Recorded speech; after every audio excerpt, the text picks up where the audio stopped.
வாசனை ரொம்ப முக்கியமான ஒரு விஷயமா. ஏன் அப்படின்னா இதில் தான் தரித்திரம் லாஸ்ட் வீடியோ சொல்லியிருந்தேன் பார்த்தீங்கன்னா, இந்த தரித்திரத்தை குறிக்கிறது இதுதான்.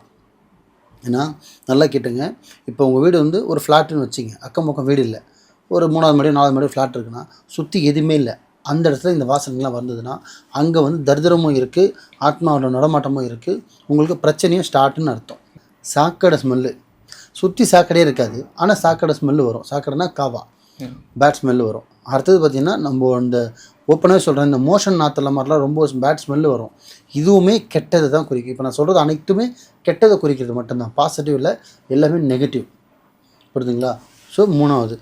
4வது, சுற்றி வீடே இல்லை, யாரும் ஊதத்தையே கொளுத்தலை, சாம்பிராணியும் போடல, ஆனால் சாம்பிராணி ஸ்மெல்லும் வருது, ஊதி ஸ்மெல்லும் வருதுன்னா அங்கேயுமே உனக்கு ஒரு கெட்டது இருக்குதுன்னு அர்த்தம். புரியுதுங்களா?